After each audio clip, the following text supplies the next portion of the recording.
지금 트럼프 대통령에게는 관세가 굉장히 중요하지만 이건 트럼프 첫 해기 때문이고요. 시간이 갈수록 제재가 훨씬 더 중요해질 겁니다. 트럼프의 모든 눈은 중국에만 가 있지 러시아에도 우크라이나에도 있는 게 아닙니다.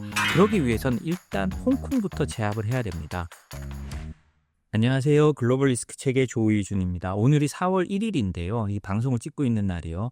트럼프 대통령이 상호 관세 부과 전에 또 오늘 새벽에 관세에 대한 얘기를 많이 해가지고 지금 또 전 세계 주식시장이 또 난리가 나고 굉장히 또 혼돈 속에 빠져 있습니다. 그런데요. 저는 오늘 그것보다 저희가 주목해야 될 더 큰 소식이 하나 있다고 제가 이 팟캐스트를 통해서 누차 강조했는데요. 지금 트럼프 대통령에게는 관세가 굉장히 중요하지만 이건 트럼프 첫 해기 때문이고요. 시간이 갈수록 수출 통제와 제재가 훨씬 더 중요해질 겁니다. 트럼프의 모든 눈은 중국에만 가 있지 러시아에도 우크라이나에도 있는 게 아닙니다. 어떻게 하면 중국과의 패권 경쟁을 이길까? 그리고 중국에 대한 무역 적자를 줄여서 미국을 제조업 국가로 만들 수 있는가에 대해 트럼프의 모든 관심이 가 있는데요. 그러기 위해선 일단 홍콩부터 제압을 해야 됩니다. 홍콩이 중국으로 들어가는 게이트웨이, 문이 되고 있잖아요. 그 홍콩부터 제압하고 다시 이제 하나하나 중국에 있는 모든 특권들을 없애가면서 앞으로 나아갈 겁니다. 그리고 그런 거에 가장 대표적인 게 이번에 미 국무부가 한 제재라고 볼 수 있습니다. 미국이 지금까지 러시아의 인권에 대해서 말했나요? 말하지 않았습니다. 중동에 수많은 인권 문제가 있는데 말을 했나요? 특별히 말하지 않았어요. 특히 트럼프 행정부 와서는 거의 말을 하지 않았습니다. 수단에는 거의 학살과 같은 일이 일어나고 있지만 트럼프 대통령이나 트럼프 행정부는 대대적인 개입이나 제재가 없었거든요. 그런데요. 트럼프 행정부 들어오고 나서 홍콩에 대한 제재는 이번이 처음이 아닙니다.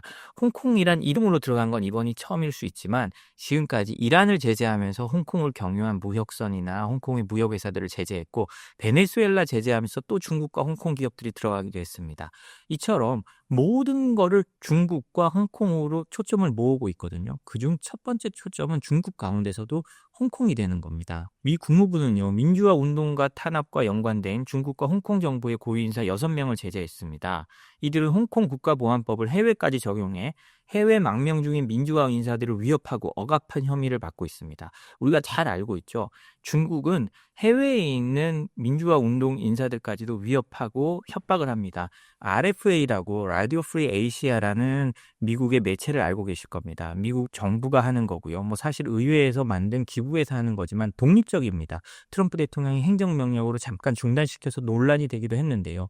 어쨌든 그 RFA에 중국 담당 기자들이 있습니다. 사실 그 사람들은요, 특히 위구르족 기자들이 많은데요. 제가 그 위구르족 기자들을 만나서 예전에 얘기를 한번 들어본 적이 있습니다. 개인적으로요. 그러고 나면 그 위구르족들은 어차피 탄압받는 민족이기 때문에 그리고 무슬림으로 꽁꽁 뭉쳐져 있기 때문에 서로 친인척들 간에 굉장히 교류도 많고요. 굉장히 끈끈합니다. 그런데 알지도 못하는 친척 혹은 자기와 가장 가까운 친척 이 중국 안에 있는 사람들이요. 늘 전화 와서 우리가 너무 힘들다. 네가 좀 그만해줬으면 좋겠다. 중국으로 돌아와줬으면 좋겠다라는 얘기를 계속하고 때로는 위협적으로 너 때문에 우리가 죽는다라는 말도 계속하고 있답니다. 그렇기 때문에 그 사람들은 상당히 자신들 때문에 친인척들, 부모, 형제가 고통받는다는 생각에 굉장히 힘들어하면서 기자 일을 하고 있습니다. 그 사람들은 사실 월급도 월급이지만 사실 월급보다 더 중요한 건 신장 위구르의 독립이나 어떤 민주화 같은 가치를 위해서 일하는 사람들이거든요. 그런 면에서 보면서 참 가슴 아팠던 기억이 있는데요. 홍콩도 홍콩 국가보안법을 적용해서 그다음에 해외에 있는 민주화 인사들까지 협박을 하고 있는 겁니다. 이 혐의는요. 미국 시민 1명과 미국 거주자 4명을 포함한 해외 민주화 운동가 19명을 탄압한 혐의로 홍콩 관련 인사 6명에 대해 제재를 발표한 건데요. 발표에 들어간 인물들을 보면 굉장히 상당히 심각합니다. 첫 번째 팀 콩남이라고 홍콩 법무장관을 제재를 했고요. 레이먼드 차기 시우라는 현직 홍콩 경찰청장을 제재했습니다. 법무장관과 경찰청장을 제재하고 이러는 건 사실 거의 베네수엘라에 쓰는 거거든요. 이 말은 홍콩의 국채 자체를 인정하지 않겠다는 겁니다. 일국 양제이지만 더 이상 너희들의 법 체계를 우리가 인정할 수 없다라고 미국이 말하고 들어간 거랑 똑같거든요. 그리고 중국에서는요. 둥징웨이라고 중국 홍콩 국가안보판공실 주임 같은 사람들을 또 제재를 했습니다. 홍콩과 관련된 지도부들을 다 제재하기 시작하는 거죠.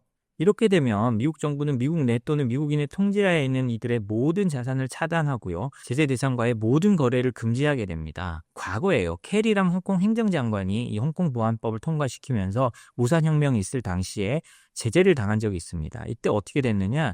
캐리람 장관에게요. 홍콩 은행들도 월급을 이체할 수가 없었어요. 왜냐하면 그 이체를 하면 제재를 당하기 때문인데요. 그래서 그 자루에 동전이나 돈을 담아가지고 캐리람에게 월급을 줬다고 합니다. 마치 우리 7, 80년대 봉투에 월급을 주듯이 그런 식으로 줬다고 해요. 아마 이제 홍콩 법무장관도 경찰청장도 그렇게 될 겁니다.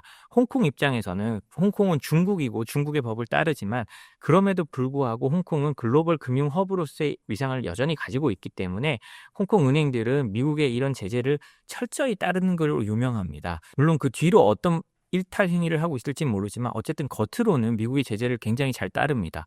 그렇기 때문에 이 사람들에 대한 아마 이 6명에 대한 월급도 이제 봉투에 넣어서 주게 되는 그런 일이 생길 것 같습니다. 그리고요, 국무부는 이번 조치와 함께 매년 발간하는 홍콩 정책법 보고서를 공개하면서 홍콩이 중국에 반환된 1997년 이전과 같은 정책적 우대를 받을 자격이 없다는 판단을 재확인했습니다.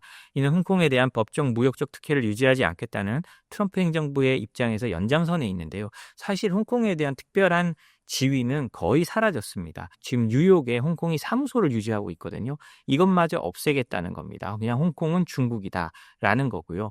과거에는 미국이 홍콩 사람들에 대해서는 비자 발급도 잘해주고 그다음에 홍콩은 아예 좀 다른 나라로 쳐서 국제적이나 국제기구에서 홍콩의 발언이 있을 수 있도록 미국이 허락을 해줬습니다. 그러나 지금은 전혀 그런 게 없죠. 이번 제재는요, 중국이 홍콩 국가보안법을 국제적으로 확대 적용해 해외 인사까지 탄압하는 초국경적 억압을 미국이 정식으로 규탄하고 제재한 첫 사례라고 합니다. 이는 미중 간의 외교 긴장을 더욱 고조시키는 동시에 향후 미국 동맹국들도 유사 대응에 나설 수 있는 선례를 마련한 조치로 평가되는데요. 앞으로 저는 홍콩이 미중 대결의 최전선이 될 수도 있다고 생각합니다. 국내 기업들이 홍콩에 여전히 많이 나가 있고 무역도 홍콩을 통해서 많이 하는 걸로 알고 있는데요. 제 생각에는 앞으로 조금 더 이 부분에 대해서는 조심해 나가고 미국의 방침이 확실히 변한다 싶을 때, 더 강경해진다 싶을 때는 홍콩을 통한 무역도 이제 줄이는 것을 넘어 이제 거의 중단하다시피 하는 게 저는 맞지 않나라고 생각을 합니다.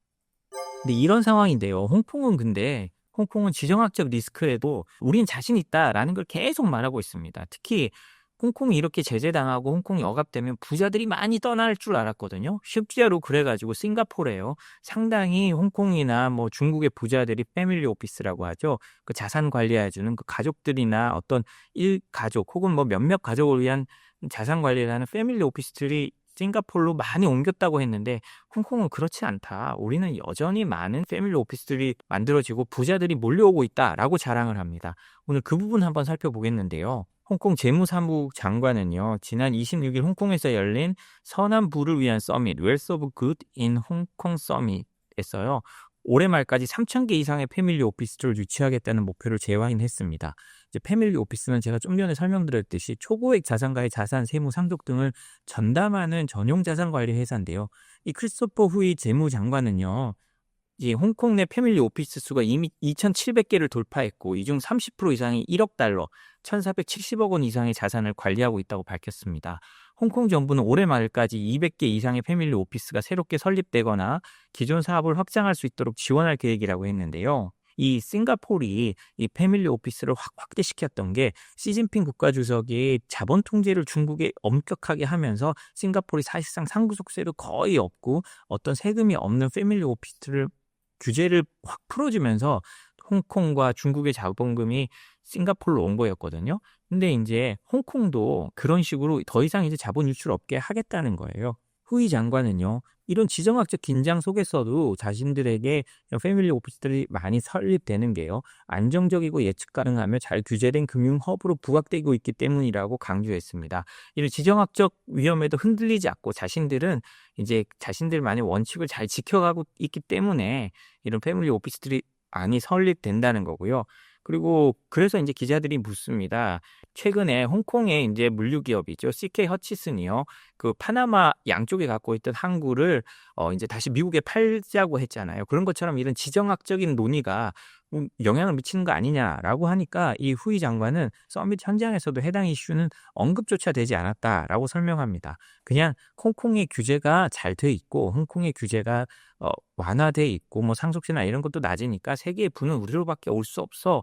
이런 자신감의 표현입니다.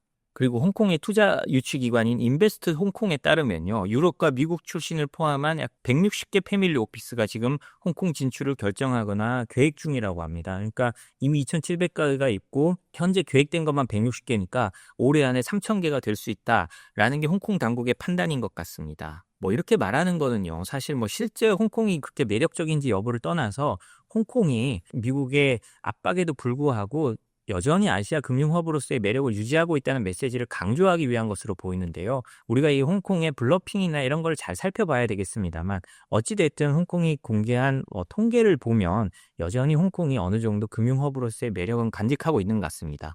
중국 입장에서도요.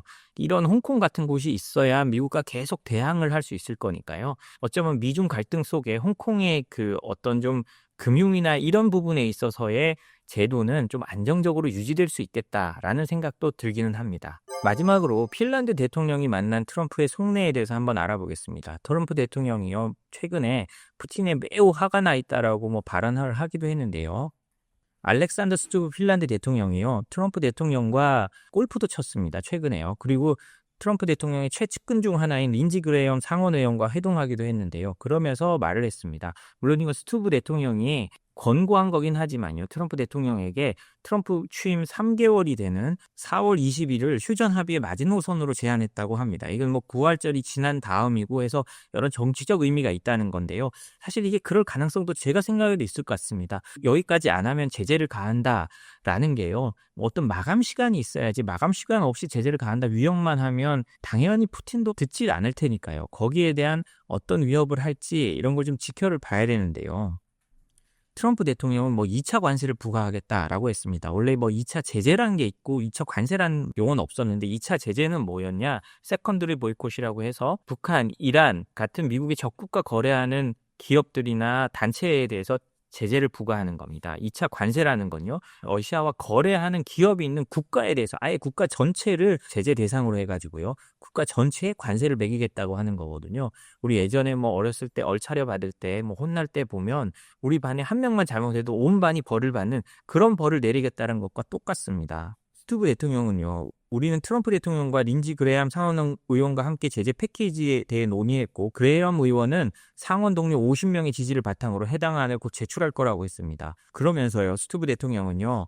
트럼프 대통령은 러시아의 행동 계략 그리고 휴전 협상에서의 지연에 대해 매우 참을성이 없다라고 말을 했고요. 그는 러시아의 반복적인 합의 파기와 새로운 조건 제시에 실망하고 있다. 이는 전형적인 러시아 방식이라고 설명했습니다. 그러니까 트럼프 대통령이 러시아에 지금 화가 나 있다는 거죠. 왜 전화 한 통으로 자기가 중단시키겠다고 그렇게 말을 해왔는데 지금 자기가 젤렌스키도 꾸짖고 우크라이나도 압박해서 뭔가 상황을 만들어놨는데 러시아 때문에 뭔가 진척이 없다고 트럼프 대통령은 지금 느끼고 있는 겁니다. 그래서 스투브 대통령은요. 그 미국 내 정치 분위기가 변하고 있고 러시아에 대한 인내심이 사라지고 있다는 인상을 받았다고 평가했습니다. 미국의 러시아에 대한 압박은 재개될 걸로 보입니다. 그래야 미국이 좀 더 우위에서 협상을 할 수 있기 때문인데요. 앞으로 어떻게 되는지는 좀 지켜봐야 될 것 같습니다. 오늘 저희가 준비한 소식은 여기까지입니다. 저희 소식이 도움이 되셨다면 구독과 좋아요, 알림 설정 부탁드립니다. 감사합니다.